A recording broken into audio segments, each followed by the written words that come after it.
students, a very good morning to all of you, and I hope all of you are safe at your home. So students, in our previous video we started a new chapter, that is transport and communication, and in today's video we will continue that. Okay, so these are your revision work. हम पहले भी इन chapters को read कर चुके हैं और अब हम रिवीजन के लिए इन चैप्टर्स को दोबारा से एक बार डिस्कस कर रहे हैं. Watch the videos carefully and read your NCERT book as well as.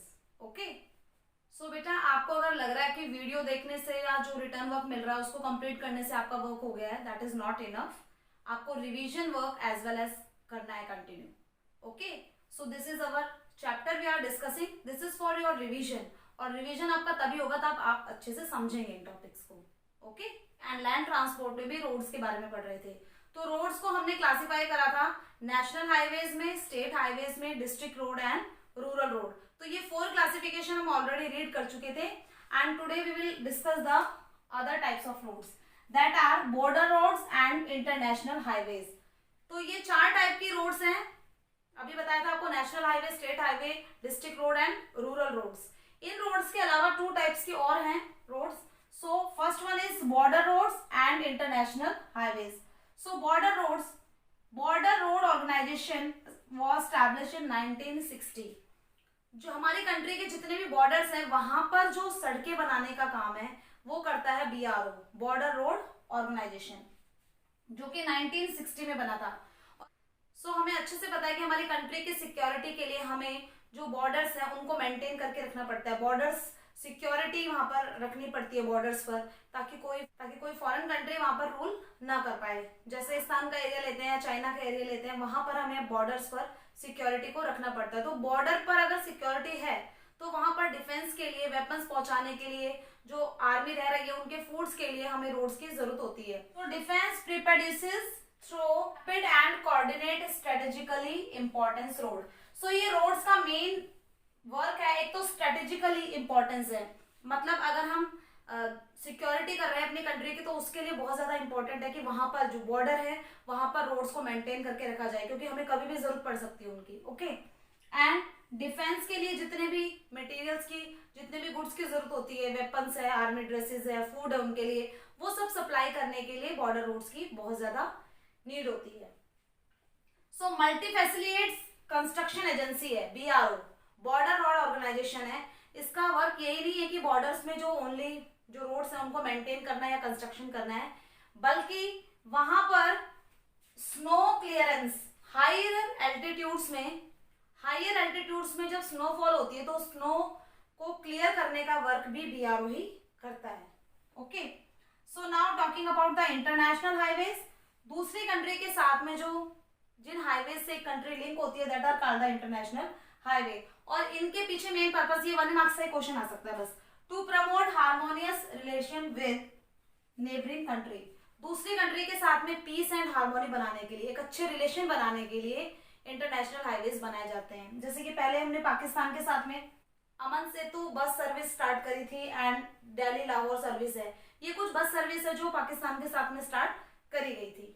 Okay, तो रोड्स का अगर क्लासिफिकेशन आता है तो national highway, state highways, border roads, district roads and rural roads के अलावा आप border roads and international roads भी लिखेंगे. तो ये 6 टाइप के जो रोड्स हैं ये आपको अच्छे से पता होना चाहिए कि कौन सा रोड है, कौन मेंटेन करता है एंड इनको बनाने के पीछे पर्पस क्या है. ओके, तो अभी हमने टाइप्स ऑफ रोड डिस्कस किया है और उससे हमें पता चल रहा है कि अगर हम इंडिया की बात करें तो यूनिफॉर्मेलिटी नहीं है रोड्स में. मतलब कहीं पर रोड्स की डेंसिटी ज्यादा है, कहीं पर कम है, कहीं पर नेशनल हाईवे ज्यादा है, कहीं पर रूरल रोड्स है वो ज्यादा है. सो डेंसिटी मीन्स हम अगर एक पर्टिकुलर एरिया ले तो उसमें कितने किलोमीटर एरिया तक रोड्स हैं, मतलब रोड्स का नेटवर्क कितना है, that is the density. So lowest density मतलब अगर आप टोटल एरिया में देखें तो आप परसेंट ऑफ रोड्स हैं वो बहुत ज्यादा कम है. वो कहां पर है? जम्मू एंड कश्मीर में. मतलब 100 स्क्वायर किलोमीटर का अगर हम एरिया लेते हैं तो उसमें ओनली 12.14 किलोमीटर ही रोड्स की लेंथ है. ओके, सो ये डेंसिटी काफी कम है. ऐसे ही highest density of road network, road की हाईएस्ट डेंसिटी कहां पर है? केरला में. केरला में 100 स्क्वायर किलोमीटर का अगर हम एक एरिया लेते हैं, यहाँ पर एरिया है वो सेम रहेगा, ठीक है, तो एरिया अगर हमने लिया 100 स्क्वायर किलोमीटर का, तो वहां पर 517.7 किलोमीटर, मतलब बहुत ज्यादा नेटवर्क फैला हुआ है रोड्स का। तो रोड्स की जो हाईएस्ट डेंसिटी कहां पर है? केरला में। ओके, सो नेशनल एवरेज, अगर हम इंडिया की बात करें कि इंडिया का एवरेज निकाला जाए, जो जितना टोटल एरिया है उसमें से कितने एरिया पर रोड्स हैं, कितने एरिया पर रोड्स हैं, तो that is 142 kilometre 100 square kilometre. Okay, 142 kilometre length है रोड्स की 100 स्क्वायर किलोमीटर में, एवरेज है। सो हमें एवरेज भी लर्न करनी है। लोवेस्ट केरला में, हाईएस्ट जम्मू एंड कश्मीर में। सो हाईएस्ट हमने देखा कहां पर है? नॉर्दर्न एंड साउदर्न स्टेट्स है, वहां पर ज्यादा डेंसिटी है। जबकि जो लोवेस्ट डेंसिटी है वो कहां पर ज्यादा है? हिमालय में या नॉर्थ ईस्टर्न स्टेट्स में। नॉर्थ ईस्टर्न स्टेट्स का जो टेरेन है, रिलीफ फीचर है, वो ऐसा है कि वहां पे रोड का कंस्ट्रक्शन है वो मुश्किल है, माउंटेनियस रीजन है Himalaya and north eastern states. So ऐसे टेरेन्स होते हैं जो डिफिकल्ट टेरेन्स होते हैं, रिस्ट्रिक्टेड पार्ट होते हैं, अनडुलेटिंग फीचर्स होते हैं, जहां पर रोड का कंस्ट्रक्शन मुश्किल है, वहां पर भी रोड की डेंसिटी है वो काफी कम मिलेगी। एंड रोड की डेंसिटी है वो रिलीफ के अलावा इकोनॉमिक डेवलपमेंट, किसी एरिया का डेवलपमेंट कितना हुआ है। एक एग्जाम्पल के साथ में, अगर जम्मू एंड कश्मीर में देखें तो इंडस्ट्रियल एरिया नहीं है, वहां पर लोगों का मूवमेंट ज्यादा नहीं होता है, एक ज्यादा अर्बन एरिया भी नहीं है। सो वहां पर रोड डेंसिटी कम मिलेगी। उसके कंपैरिजन में हम दिल्ली को लेते हैं, दिल्ली इकोनॉमिक डेवलपमेंट ज्यादा है, वहां पर इंडस्ट्रियल एरियाज है, पॉपुलेशन बहुत ज्यादा है, तो वहां पर रोड डेंसिटी है वो ज्यादा मिलेगी। एंड अगर हम देखें रूरल एंड अर्बन एरिया में, तो रूरल एरिया में जो रोड डेंसिटी है वो ज्यादा अच्छी नहीं है, बेटर कहां पर है? अर्बन एरियाज में। जो मेटल्ड एंड अनमेटल्ड रोड हम पढ़ते हैं, कच्ची सड़कें और पक्की सड़कें, तो रूरल एरिया में हमें मोस्टली अनमेटल्ड रोड देखने को मिलती है, जबकि अर्बन एरिया में मेटल रोड। ओके, सो ये वेरिएशन है रोड डेंसिटीज में। ओके, ट्रांसपोर्ट को हमने कैटेगराइज करा था रोडवेज में, रेलवेज में, तो रोडवेज हम कंप्लीट कर चुके हैं। So now we discuss about the rail transport, one of the largest in the world. जैसे हमारा रोडवेज था वो उसकी भी वर्ल्ड में लार्ज नेटवर्क में काउंट होता है, ऐसे ही हमारा जो रेलवे सिस्टम है वो भी वर्ल्ड में एक लार्ज नेटवर्क में ही काउंट होता है। लार्जेस्ट पब्लिक सेक्टर मींस हमारी गवर्नमेंट के अंडर में जो सेक्टर है उसमें सबसे लार्जेस्ट सेक्टर रेलवेज है, यानी undertaken by the government of India. हमारी जो गवर्नमेंट है उसके कंट्रोल में है, तो पब्लिक सेक्टर में सबसे लार्जेस्ट सेक्टर कौन सा है? Railways. Facilitate movement of passengers and freight, वही जैसा सेम वैसा ही जैसा कि रोडवेज का था कि फ्राइट्स मतलब गुड्स एंड पैसेंजर को एक जगह से दूसरी जगह मूवमेंट होता है ट्रेन के थ्रू। ओके, सो हमने ये पढ़ा था कि रोडवेज है वो शॉर्ट डिस्टेंस के लिए, तो रेलवेज है ये लॉन्ग डिस्टेंस के लिए ज्यादा सुटेबल है। महात्मा गांधी जी ने रेलवे को प्रेज करते हुए कहा भी था कि Indian railway brought people of diverse culture together to contribute in the Indian freedom struggle, कि इंडिया के फ्रीडम स्ट्रगल में डिफरेंट डाइवर्स ग्रुप के जो पीपल है उन्होंने इस स्ट्रगल में पार्टिसिपेट करा था। वो किसकी वजह से पॉसिबल हो पाया था? वो रेलवेज की वजह से पॉसिबल हो पाया था। मींस डिफरेंट स्टेट से लोग आकर के फ्रीडम स्ट्रगल में उनका मूवमेंट हो रहा है, कभी कहीं पर मीटिंग हो रही है, कभी उन्हें दूसरे स्टेट में जाना पड़ रहा है स्ट्राइक के लिए। सो इस स्ट्रगल में लोगों ने बहुत ही एक एंथुसियाज्म के साथ में पार्टिसिपेट करा था और उनकी मूवमेंट किसके थ्रू पॉसिबल हो पाई थी? रेलवेज के थ्रू। तो या तो डेफिनेशन भी पूछी जा सकती है या ये लाइन देके पूछा जा सकता है कि किसने कहा था ऐसा। ओके, सो फर्स्ट इंट्रोड्यूस, अगर रेलवे की बात करें इंडिया में सबसे पहले 1853 में मुंबई से थाने तक चली थी पहली ट्रेन, जिसका का डिस्टेंस था 34 किलोमीटर। ओके, ब्रिटिशर्स ने इसको इंट्रोड्यूस करवाया था इंडिया में, और ब्रिटिशर्स ने इसको इंडिया में इंट्रोड्यूस इसलिए करवाया था क्योंकि उनको भी जो गुड्स थे उनको मूवमेंट करना था, या उनके जितने भी ट्रूप्स थे, सोल्जर्स थे, उनके मूवमेंट के लिए उनको ट्रेन की जरूरत पड़ी थी। Okay, so railway system, we divided our railway system into 16 zones. Indian railway system को हमने 16 जोन में डिवाइड करा है क्योंकि एक सेंट्रलाइज्ड यूनिट है वो मैनेज नहीं कर पाती। अगर हम रेलवे जो मैनेजमेंट है उसके ऊपर प्रेशर पड़ रहा था, जब पूरा का पूरा इंडिया का जो रेलवे सिस्टम है वो देखना पड़ रहा है रेलवे मैनेजमेंट को, तो उन्होंने इसको कैटेगराइज कर दिया 16 जोन्स में। मींस डायरेक्शन वाइज है वो डिफरेंट जोन बना दिए and that particular zone was responsible for that area. Okay, so एक सो मैनेजमेंट को इजी बनाने के लिए जोन्स में इसको डिवाइड किया गया था। 3 categories according to the width, जो ट्रैक होता है रेलवे ट्रैक उसकी विड्थ के अकॉर्डिंग 3 कैटेगरीज में इसको डिवाइड किया गया है। देखिए सिंपल है कि जितना विड्थ होगी, जितनी ज्यादा विड्थ होगी उतनी बड़ी ट्रेन होगी, उतने ज्यादा पैसेंजर आएंगे, उतनी ज्यादा गुड्स आएगी। ओके, सो विड्थ के अकॉर्डिंग एक होता है ब्रॉड गेज। ब्रॉड गेज में 1.67 मीटर होती है विड्थ, दो ट्रैक के बीच की जो दूरी है। ओके, मीटर में नाम से पता चल रहा है 1 मीटर होती है width. And in narrow gauge में 0.76 मीटर से 0.61 मीटर तक विड्थ होती है। और जो ये नैरो गेज है ये हिली एरिया में ज्यादा एप्लीकेबल है, मतलब रेलवे ट्रैक को हम ज्यादा वाइड नहीं कर सकते, इसलिए शॉर्ट रेलवे ट्रैक होते हैं हिली एरियाज में। ओके, सो बेटा 3 मार्क्स का एक क्वेश्चन और बनता है, that is achievement of railways. Railways की अचीवमेंट पूछी जाती है, मतलब क्या स्पेशलिटी है, तो उसमें आपने कुछ पॉइंट कवर करने हैं। सो अचीवमेंट ऑफ रेलवे में आप लिखेंगे launch metre and narrow gauge into broad gauge. मतलब देखिए ब्रॉड गेज मैंने आपको बताया था, जितना ब्रॉड गेज होगा यानी कि ट्रैक की विड्थ होगी उतनी ही ज्यादा बड़ी ट्रेन होगी, ज्यादा पैसेंजर आएंगे, ज्यादा उसमें कमोडिटीज एक जगह से दूसरी जगह जाएगी। सो ये डेवलपमेंट का साइन है। अगर ब्रॉड गेज है तो इट मीन्स ये अच्छी बात है कि एक साथ में मूवमेंट हो रहा है लोगों का, बहुत ज्यादा लोगों का एक साथ। So broad gauge and narrow gauge को कन्वर्ट किया जा रहा है ब्रॉड गेज में। ओके, स्टीम इंजन को रिप्लेस कर दिया है डीजल इंजन ने एंड इलेक्ट्रिक इंजन। पहले स्टीम इंजन थे, कोल डाल के या वुड डाल के, स्टीम की वजह से स्टीम के थ्रू चलाई जाती थी ट्रेन, इंजन को चलाया जाता था। सो अब उसको रिप्लेस कर दिया, अब इलेक्ट्रिक इंजन आने लग गए हैं एंड डीजल इंजन भी है। सो अगर हम इलेक्ट्रिक इंजन यूज कर रहे हैं तो हम कहीं ना कहीं पॉल्यूशन रिड्यूस कर रहे हैं, पॉल्यूशन कम फैलेगा, स्टीम स्मोक नहीं होगा तो पॉल्यूशन कम हो जाएगा। मेट्रो रेल, ये भी एक डेवलपमेंट का साइन है कि रेलवे में मेट्रो रेल आ गई है जो कि फास्ट है, शॉर्ट डिस्टेंस को कवर करती है।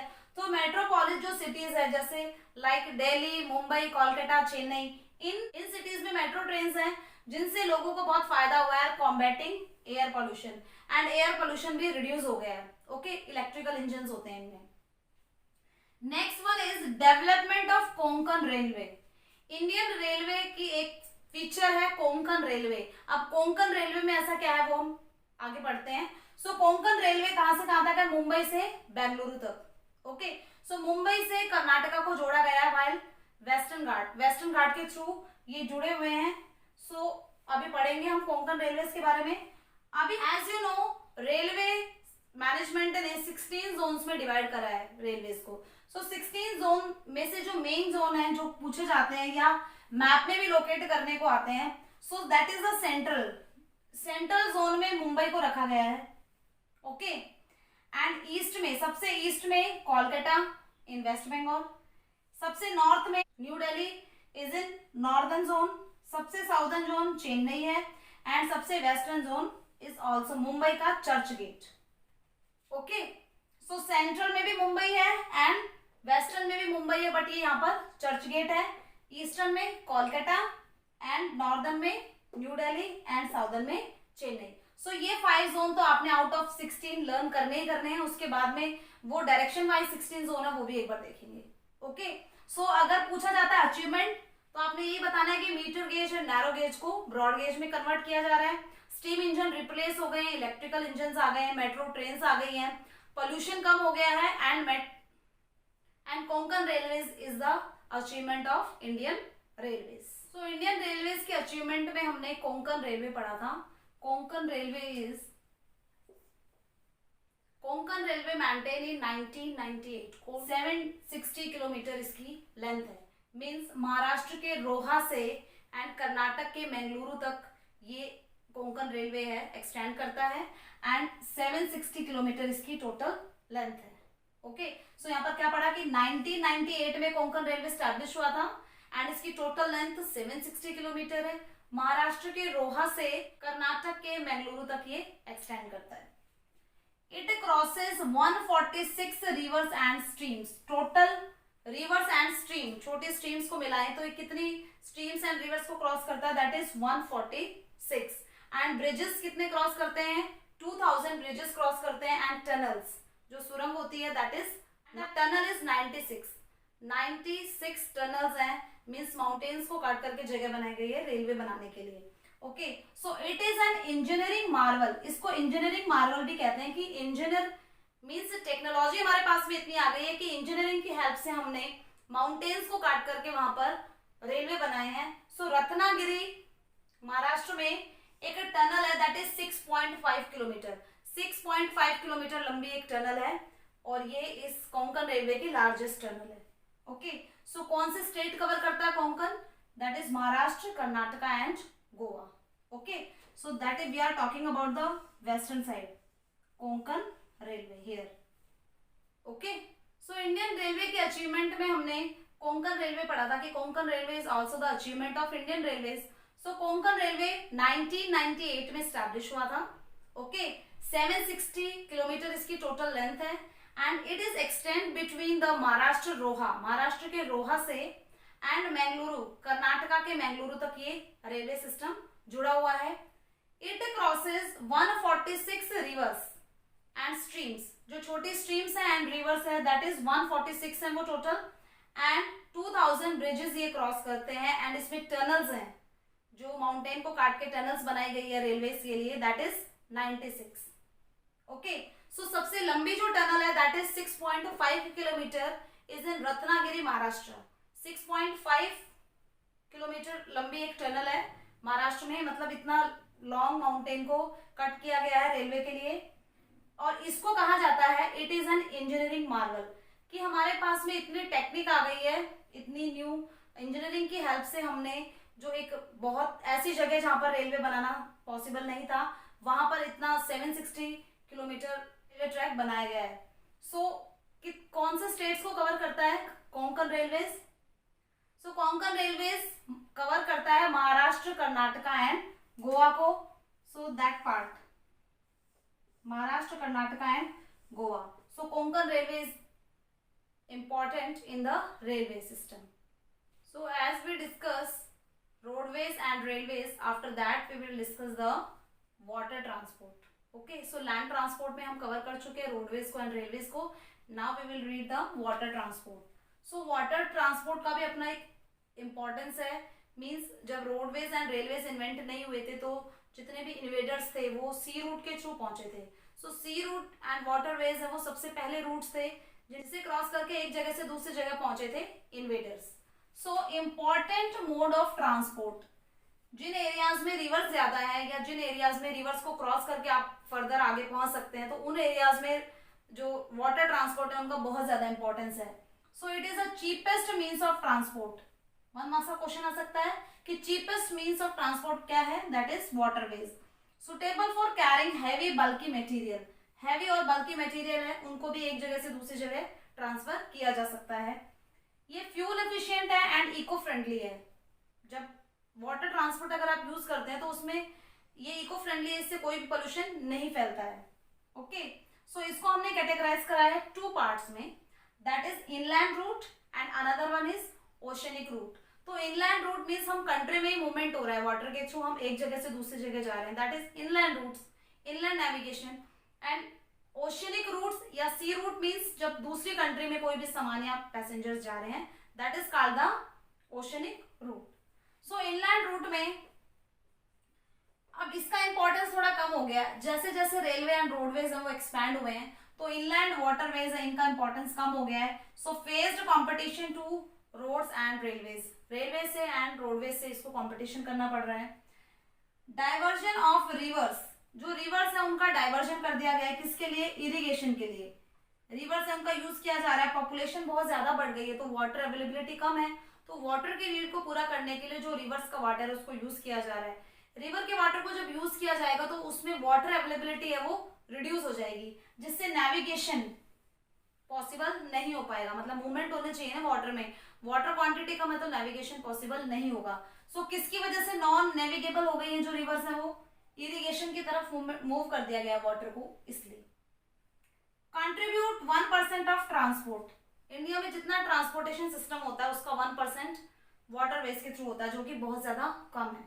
ओके, एंड ये कम इसीलिए है क्योंकि अभी न्यू मीन्स ऑफ ट्रांसपोर्ट आ गए हैं ना, रोडवेज एंड रेलवेज। इसमें हम इंक्लूड करते हैं इनलैंड नेविगेशन में reverse, canals, backwaters. Backwater is a part of river, river का वो पार्ट जो कि बिल्कुल जिसमें वाटर की मूवमेंट थोड़ी कम होती है उनको भी इंक्लूड किया गया है। Inland waterways authority, inland waterways हैं, inland waterways authority was establish in 1986 में। इनलैंड वाटरवेज हैं, उनके डेवलपमेंट के लिए, उनके इम्प्रूवमेंट के लिए, उनके मेंटेनेंस के लिए अथॉरिटी बनी थी, national waterways authority, that is what establish in 1986। Okay, come to the next part, that is oceanic routes. Oceanic routes means import और एक्सपोर्ट प्रोसेस ज्यादा होती है यहाँ से। सो कंट्री, हमारे जो कोस्ट लाइन है दैट इज 7517 किलोमीटर, मतलब ओशनिक मूवमेंट करना है, कोस्ट लाइन इज हियर, जो वाटर से लगती हुई जो कोस्ट लाइन है दैट इज। तो यहाँ पर डिफरेंट पोर्ट है, हमने पोर्ट जब पढ़े थे, मैप करा था तो हमने पोर्ट देखे थे। यहाँ पर हल्दिया पोर्ट है, विशाखापट्टनम पोर्ट है, चेन्नई, कोची, आंध्रा, महाराष्ट्र, तो ये पोर्ट हमने पढ़े थे यहाँ पर। सो पोर्ट का अपना इंपॉर्टेंस है। So in India there are 12 major and 185 minor, 12 major port है एंड 185 माइनर पोर्ट है।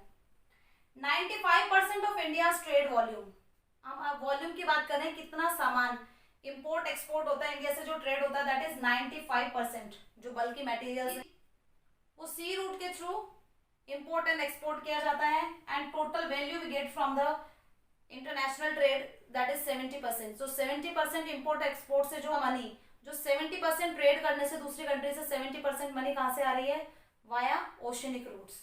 Okay, so link island to the other countries. जो पोर्ट है उनका अपना इंपॉर्टेंस ये है कि कोई भी एक आइलैंड, जैसे सपोज करें हम श्रीलंका की बात कर रहे हैं, दैट इज आइलैंड कंट्री, तो वो दूसरी कंट्रीज के साथ में जुड़ी हुई है, किसके थ्रू लिंक कर रही है, वो कर रही है लिंक ओशनिक रूट्स के थ्रू। सो आइलैंड कंट्री के लिए तो और भी ज्यादा इंपॉर्टेंट है। ओके, नेक्स्ट, इंडिया में कुछ नेशनल वाटरवेज हैं जिसमें से मैप में आपके first, second and third, these are the important, fourth and fifth are not important, but फिर भी एक बार देख लेते हैं इनको। नेशनल वाटरवे फर्स्ट है, वो है इलाहाबाद से हल्दिया तक। ओके, इलाहाबाद टू हल्दिया अपने नेम लर्न करने हैं। National waterway second Sadiya to Dhubri, ये बांग्लादेश तक जाता है, सादिया टू धुबरी, ब्रह्मपुत्र रिवर में, that is in Ganga river. National waterways 3 that is Kottapuram and Kollam, Kottapuram and Kollam तक national waterway 3। National waterway 4 Kakinada to चिरी, and national waterway 5 Brahmani to Matai river. Okay, so these are 5 national waterways. इसमें पूछे जाते हैं फर्स्ट एंड सेकंड। अभी तक जो भी मैप में या 1 मार्क्स के क्वेश्चन में फर्स्ट एंड सेकंड ही देखने को मिला है, सो इन्हें तो हम अच्छे से लर्न करेंगे। सो फर्स्ट कहां से कहां तक था, Allahabad to Haldia, and second one is Sadiya to Dhubri. Okay, so students, it's all about today's class. I hope all of you understand that. आपने एनसीईआरटी में एक बार चैप्टर रीड करना है वीडियो देखने के बाद में, एंड उसके बाद में चैप्टर रीड करने के बाद में the question related to this, आज जो हमने डिस्कस किया उससे रिलेटेड आपको क्वेश्चन दिए जाएंगे, and you have to do that question in your fair notebook. Okay, so do your studies regularly, obey your parents. Thank you.